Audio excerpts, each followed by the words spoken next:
Today, when we think of side quests, we think of fetch quests. But in older games, side quests could be very different, requiring perfection from the player, success at extremely impossible odds, or they were so obscure that you'd never know they existed at all. In this video, I want to talk about 5 of Final Fantasy's meanest side quests. I'd include FF9's Excalibur 2 quest, but I've already got a whole video talking about that one. In fact, the first quest I want to talk about isn't even technically hard, it's just cruel. I'm talking about the Zodiac Spear from FF12, which is theoretically easy to get if you know what you're doing. The Zodiac Spear was the strongest weapon in the original PS2 version of the game, but it can only be acquired if the player did not open 4 normal-looking treasure chests that are located elsewhere. If none of these chests are opened, the Zodiac Spear will be obtainable. There's an interesting theory that this was a commentary on greed, because a thoughtful player might have decided not to open these chests after considering to whom they belonged. For example, one chest appears to belong to the character's friend, and you don't steal from your friends, right? Except that I basically play RPGs for the thrill of robbing people and breaking all of their pots, but that's just me. There's really no in-game context that would have alerted the player to the secret function of these chests. You just have to know. In the remastered versions of Final Fantasy XII, the Zodiac Spear can now be found in several different ways, one of them being a treasure chest that only spawns 1% of the time, which I'm not sure is much better.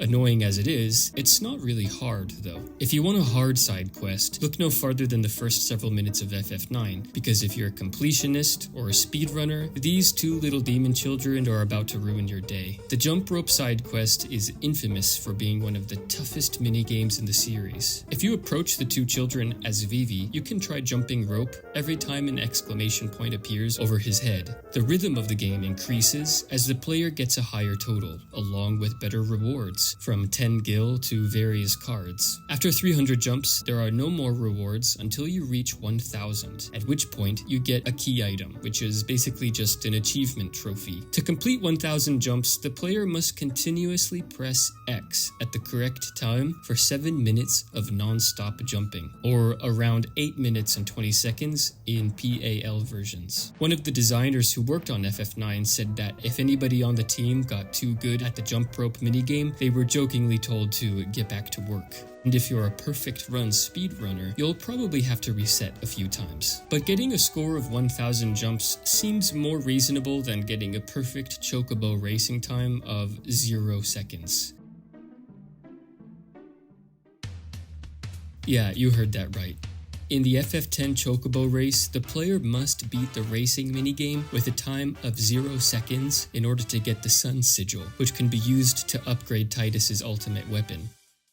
A perfect run is 35 seconds, though getting a balloon takes away 3 seconds, so you need to get 12 balloons and hit no birds. However, it's also possible to finish the race in 37 to 38 seconds, getting 14 balloons and 1 bird hit. The balloons are placed randomly, but the birds are always in the same place. There are very detailed instructions online about how to maneuver the chocobo, but it's hard to remember all of this in the heat of the moment. But it's not just the expectation of perfection that makes this difficult. The controls are clunky. The chocobo will sometimes jerk to the side. Balloons may spawn in an unreachable area. The balloons also have tiny collision hitboxes, and the birds have huge collision hitboxes. FF10 is often said to have some of the hardest minigames of the franchise, and it's easy to see why. The next one on this list is also from FF10. In order to obtain the Venus Sigil, which powers up Lulu's ultimate weapon, the player must dodge 200 lightning strikes in the Thunder Plains. After equipping armor with the No Encounters ability, head out into the Thunder Plains and start running around. The moment the screen begins to flash white, press the dodge button, causing Tidus to leap back and dodge a bolt of lightning. Now do it 200 times. It should also be noted that these dodges must be done consecutively. If you get hit, the counter goes back to 0, and there's no way of knowing how many you've dodged unless you're counting in your head. This side quest can be a true pain, though players online have come up with a lot of tricks to make things easier. For example, using one specific crater causes lightning strikes to be more predictable. Players also recommend turning off the music, which seems to be a common bit of advice for a lot of these side quests that require precision timing. After dodging lightning 200 times, go to the chest in front of the travel agency and open it to find the Venus sigil, which has been placed inside as your reward. This side quest is tough, but straightforward. For the last side quest of this video, I could have talked about playing hours and hours of Blitzball in order to upgrade Wakka's ultimate weapon, but instead I want to look at the Queen of Cards side quest from FF8.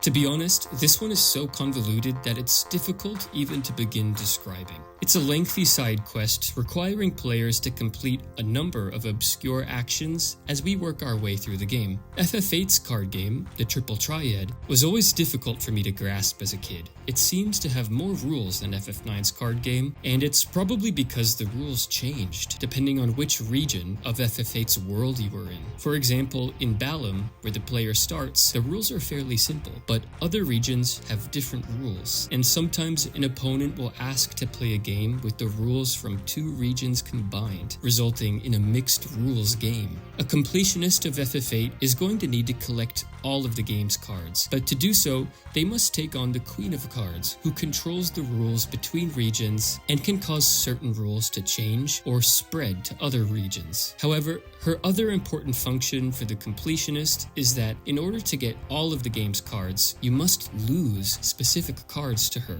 Take, for example, the Minimog card, which you get from the little kid running around Balam Garden at the start of the game. If you lose this card to the Queen of Cards, she gives it to her father, who uses it as inspiration to paint the Kyros card, which is then sent out into the world. After this happens, the Kyros card can be obtained by a man in black in Delling City. If he's challenged and defeated, the player can get this card, but then you also have to get the other Minimog card back that you lost in order for the Kyros card to be created. Once you've done this, you do the same thing again by losing the Alexander card to the Queen of Cards so that she can give it to her father, who will paint the Doom Train card, which ends up in the hands of the pub owner in Timber. The Queen of Cards will also move around every time you lose or win a rare card from her, meaning that you'll have to travel to different locations to find her every time you continue a step in this process, which must be done 5 times. If you've gone this far, you're probably trying to collect all of the cards, which means your work still isn't over.